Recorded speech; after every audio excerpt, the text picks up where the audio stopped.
పిలిచి అది కూడా ఇరిగేషన్ గురించి మాట్లాడటము అంటే ఇది హనుమంతుడి ముందు కుప్పిగంతులు లాంటివి.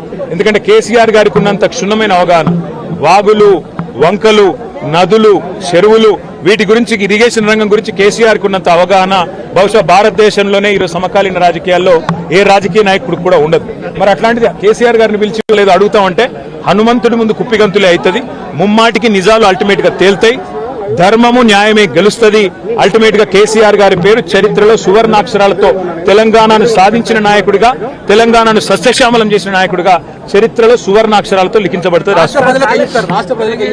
ఈ చిల్లర రాజకీయాలు పట్టించుకోకండి. 6 గ్యారంటీలు 420 హామీల మీదనే మనం అందరం దృష్టి పెడదాం. ఖచ్చితంగా రేవంత్ రెడ్డిని, కాంగ్రెస్ పార్టీని తొందరలోనే ఈ చిల్లర రాజకీయాలు అన్ని ముగిసిన తర్వాత ప్రజాక్షేత్రంలో బట్టలిప్పి నించోబెట్టే విధంగా కార్యాచరణ ఉంటది. దానికి మీ మద్దతు పలకాలని రాష్ట్ర ప్రజలకు. రేవంత్ రెడ్డి అనే ఒక చిల్లర నాయకుడు, ఒక చిల్లర వ్యక్తికి కేబినెట్ అంటే అర్థం కాదు, కేబినెట్ ఎట్లా పనిచేస్తుందో అర్థం కాదు. ఎందుకంటే ఆయన ఆలోచనలు వేరు, ఆయన ఎజెండా వేరు. ఆయనకు రాష్ట్ర ప్రయోజనాల కంటే, రైతుల ప్రయోజనాల కంటే రాజకీయ ప్రయోజనాలు, రాక్షస ఆనందము, పైశాచిక ఆనందం ఆయనకు ముఖ్యం. ఆయన చిల్లర పని చేసి బ్యాగులు మోసి జైల్లో పడ్డాడు కాబట్టి మా వాళ్ళని కూడా కొంతమందిని జైల్లో పెట్టాలనేది ఆయన వికృతమైన ఆలోచన తప్ప ఇంకోటి కానే కాదు. నేను చెప్పేదల్లా ఒకటే, అబద్ధం నిజం నిలకడ మీదనే తెలుస్తుంది. నిజం కడప దాటే లోపల అబద్ధం అంగిలాగేసుకుని ఊరంతా తిరిగి వస్తుంది అన్నట్టు కొన్ని రోజులు కాళేశ్వరం అని, కొన్ని రోజులు ఫోన్ ట్యాపింగ్ అని, కొన్ని రోజులు ఫార్ములా ఈ అని ఏదైతే డ్రామాలు రేవంత్ రెడ్డి ఆడుతా ఉన్నాడో, ఆయన ప్రభుత్వం ఆడుతా ఉందో, ఇవన్నీ కూడా కేవలం ప్రజల దృష్టి మరల్చడానికి చేస్తున్న చిల్లర ప్రయత్నం.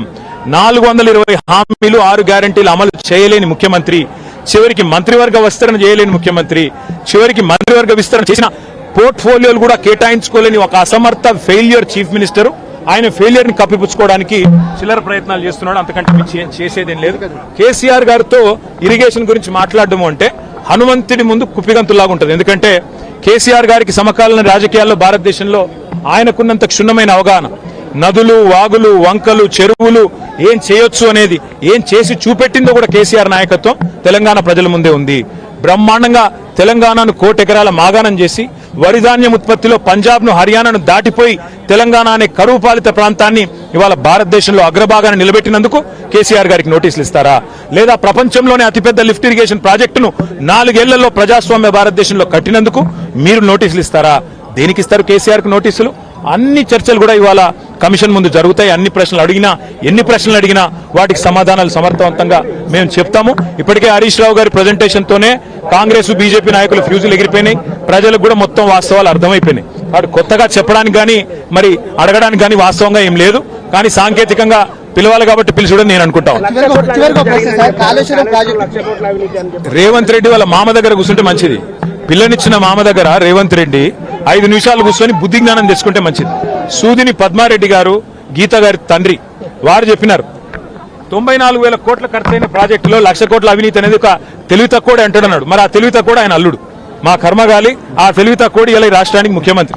కాబట్టి మేము అనేది ఏంటంటే రేవంత్ రెడ్డి గారు ముందు పోయి వాళ్ళ మామగారి దగ్గర కూర్చొని కొన్ని పాఠాలు నేర్చుకుంటే మంచిది. కాళేశ్వరం ప్రాజెక్టు విచారణ పూర్తిగా అయిపోయిన తరుణంలో మళ్ళీ 2 నెలలు పొడిగించి కేసీఆర్ ను ఇటు హరీష్ రావును పెంచినటువంటి సందర్భం కనిపించింది. దీన్ని ఎట్లా చూస్తుంది?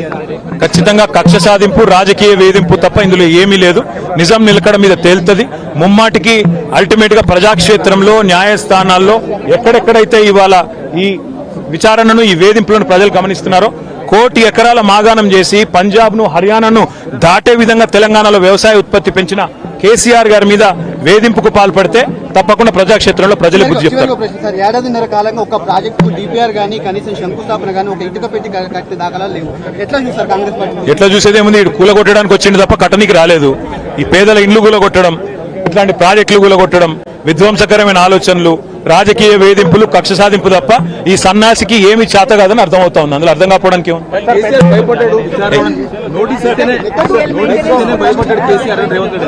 100 జన్మలెత్తినా రేవంత్ రెడ్డి అనే చిల్లరగానికి కేసీఆర్ గొప్పతనం అర్థం కాదు.